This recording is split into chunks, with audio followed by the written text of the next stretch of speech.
Powerful ಅಂತ ಗೊತ್ತು, ಆದ್ರೆ ಇಷ್ಟೊಂದು ಪವರ್ಫುಲ್ ಅಂತ ಬೆರಗಾಗಿ ನೋಡೋ ಸೀನ್ ತೋರಿಸ್ತೀವಿ ನೋಡಿ.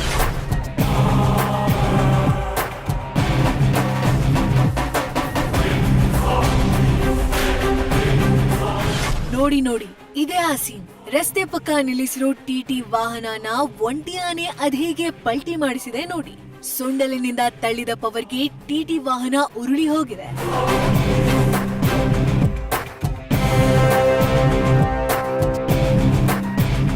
ಮೊದಲ ಸಲ ಕೊಟ್ಟ ಪಂಚ್ಗೆ ಟಿಟಿ ಪಲ್ಟಿ ಆಯ್ತು. ಎರಡನೇ ಸಲ ಮತ್ತೆ ಟ್ರೈ ಮಾಡ್ತು. ಮೂರನೇ ಸಲ ಮತ್ತೆ ಟ್ರೈ ಮಾಡ್ತು. ನಾಲ್ಕನೇ ಸಲಾನು ತಳ್ಳೋಕೆ ಪ್ರಯತ್ನ ಪಡ್ತು. ಅಷ್ಟರಲ್ಲಿ ಅಲ್ಲಿದ್ದವರು ಆನೆ ಮೇಲೆ ಕಲ್ಲು ಎಸೆದು ಆನೆ ದೃಷ್ಟಿಯನ್ನ ಬೇರೆಡೆಗೆ ಸೆಳೆದ್ರು.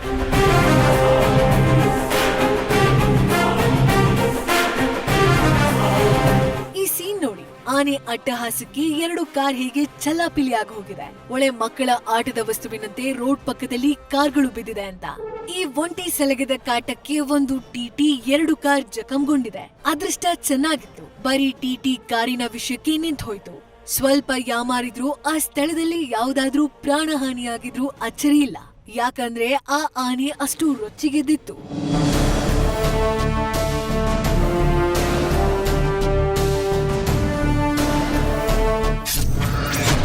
ದೇವರ ಉತ್ಸವಕ್ಕೆ ಕರೆ ತಂದಿದ್ದ ಆನೆಯಿಂದ ಅಟ್ಟಹಾಸ. ಶ್ರೀರಾಮನ ಸನ್ನಿಧಾನದಲ್ಲಿ ರೊಚ್ಚಿಗೆದ್ದ ಆನೆ, ಭಕ್ತರು ಶಾಕ್. ಅಂದ್ಹಾಗೆ ಈ ಘಟನೆ ನಡೆದಿರೋದು ಕೇರಳದ ತ್ರಿಶೂರ್ ಜಿಲ್ಲೆಯಲ್ಲಿ, ತ್ರಿಶೂರ್ನ ತೃಪಯಾರ್ನಲ್ಲಿರೋ ಶ್ರೀರಾಮಸ್ವಾಮಿ ಕ್ಷೇತ್ರದಲ್ಲಿ.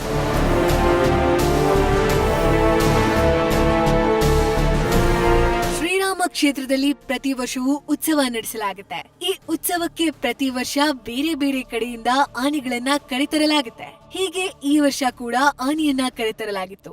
ದೇವಸ್ಥಾನದ ಆವರಣದಲ್ಲೇ ಆನೆಯನ್ನ ಕಟ್ಟಿ ಹಾಕಿ ಆಹಾರ ಕೊಟ್ಟಿರ್ತಾರೆ. ಇನ್ನು ಉತ್ಸವಕ್ಕೆ ಬಂದವರು ಆನೆ ನೋಡಿದ್ಮೇಲೆ ಸುಮ್ನಿರ್ತಾರಾ? ಫೋಟೋ ವಿಡಿಯೋ ಅಂತ ಅದ್ರ ಹತ್ರ ಹೋಗಿ ಆಟ ಆಡಿರ್ತಾರೆ. ಸೊ ಪಾರ್ಥ ಸಾರಥಿ ಅನ್ನೋ ಈ ಆನೆ ಬಳಿ ಕೂಡ ಪ್ರಯತ್ನ ಆಗಿದೆ.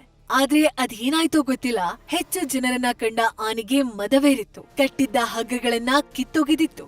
ಏನು ಎತ್ತ ಅಂತಾನು ನೋಡದೆ ಸಿಕ್ಕಲ್ಲಿ ನುಗ್ಗೋಕೆ ಮುಂದಾಯ್ತು. ಆನೆ ನುಗ್ಗಿದ ರಭಸಕ್ಕೆ ಬೆಚ್ಚಿ ಬಿದ್ದ ಜನ ಎರ್ರಾಬಿರ್ರಿ ಓಡೋಕೆ ಶುರು ಮಾಡಿದ್ರು.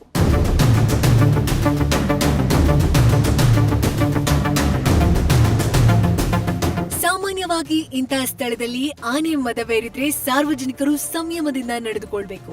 ಆದ್ರೆ ಈ ಆನೆ ವಿಷಯದಲ್ಲಿ ಹಾಗಾಗ್ಲಿಲ್ಲ.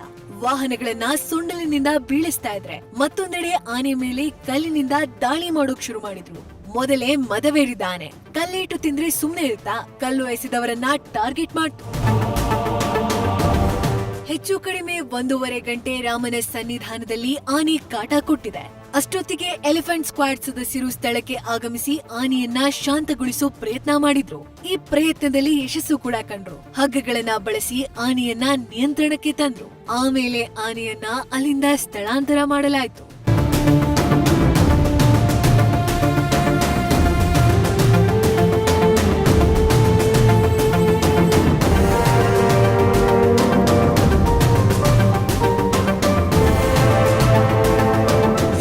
ಕ್ಷೇತ್ರದಲ್ಲಿ ಆಗಾಗ ಆನೆಗಳಿಂದ ಇಂತಹ ಅವಘಡಗಳು ಸಂಭವಿಸಿರೋ ವರದಿಗಳಿದೆ. ಹಾಗಿದ್ರೂ ಸಂಪ್ರದಾಯ ಪ್ರತೀತಿ ಅನ್ನೋ ಕಾರಣಕ್ಕೆ ರಾಮನ ಉತ್ಸವಕ್ಕೆ ಆನೆಗಳನ್ನ ಕರೆತರಲಾಗುತ್ತೆ.